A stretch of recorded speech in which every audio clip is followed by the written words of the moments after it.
Welcome to this explainer. Look, if you're staring down the calendar right now, literally calculating how many hours of sleep you can skip and feeling that familiar wave of INICET exam panic, just take a deep breath, okay? Today, we're going to transform that anxiety into a confident, totally actionable blueprint.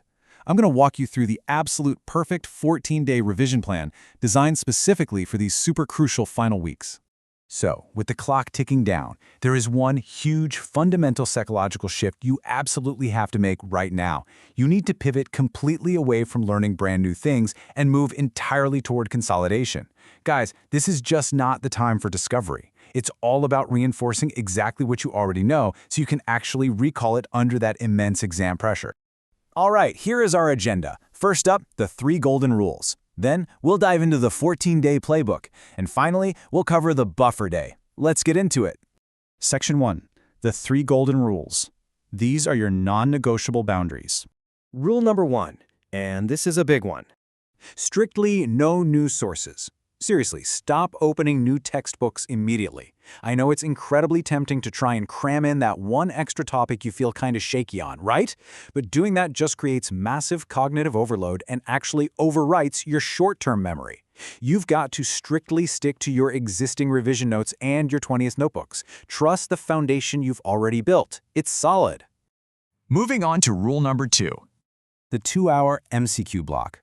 You need to dedicate a solid 2-hour block every single evening to grinding through 50 to 100 mixed multiple-choice questions. Don't just passively read about topics. You know that doesn't work. Actively apply them. This daily practice is exactly what builds that mental muscle memory you need for those lightning-fast, exam-ready reflexes. And rounding out our golden rules, rule number 3. Daily visuals. You absolutely must dedicate exactly 30 minutes every single day focusing solely on image-based questions. Why? Well, visual recall uses a completely different cognitive muscle. Warming it up every single day ensures rapid, super confident answers when you face those tricky images on test day. Okay, moving to our second section, the 14-day playbook and our exact subject breakdown. The crucial strategy here is breaking your schedule into 5 distinct thematic chunks. We really don't want your brain to just glaze over looking at a massive, overwhelming list of 19 subjects. By grouping them logically from the foundations all the way to the final polish, we're creating a really clear, digestible path forward. So, starting May 1st through the 3rd, you're going to tackle the foundations. That's anatomy, orthopedics, physiology, biochemistry, and pathology. Your focus needs to be laser sharp here. Please don't just read end-to-end. Target the high-yield stuff. Graphs, metabolic cycles, and pathology slides. These are literally the structural building blocks for everything else.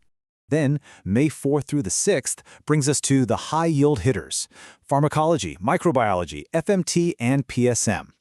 For these days, you want to prioritize mechanisms of action, IPC sections, and, yeah, absolutely nailing down those epidemiology formulas we all love to hate.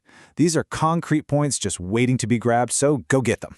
Next up on the schedule, May 7th and 8th. These are the clinical shorts: ENT, ophthalmology, and OBGYN.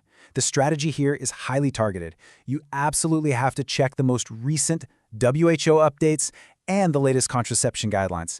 Examiners absolutely love testing recent real-world changes. Having these fresh in your mind is going to give you a huge edge. All right, from May 9th to the 12th, you face the heavyweights, the massive medicine and surgery blocks. Look, you cannot reread everything here. It's basically impossible. Instead, shift your mindset purely to decision-making. Zero in strictly on clinical algorithms, ATLS guidelines for trauma, and ECG interpretations. You're focusing strictly on the decision trees that differentiate one diagnosis or treatment step from another. And then we finish the main study schedule on May 13th and 14th with the final polish. This is your quick sweep through pediatrics, radiology, and dermatology. But honestly, more importantly, this is when you hammer those highly volatile memory facts. You know, the kind of pure rote memorization data that you'll naturally just forget if you study it too early in the month. Get it firmly into your short-term memory right before the test. Finally, Section 3, the buffer day. This is your strategy for May 15th. This is your entire schedule for May 15th, the day right before the exam. In the morning, you're only allowed to glance at highly volatile memory items. Think tumor markers or IPC codes, just a really light review. And then, this is the most critical part of this entire plan. By 4 p.m., you strictly close your books. No exceptions. Seriously. Going into the exam completely exhausted from a midnight cram session is a fatal error. Just rest your brain. So, you've worked incredibly hard to get to this point, and this 14-day plan is your final sprint to the finish line. Take a second and ask yourself, which subject are you actually most scared of right now? Just acknowledge it, and then use this exact blueprint to confront it head-on. You've got the structure, you've got the rules, trust your preparation, and go totally conquer that exam.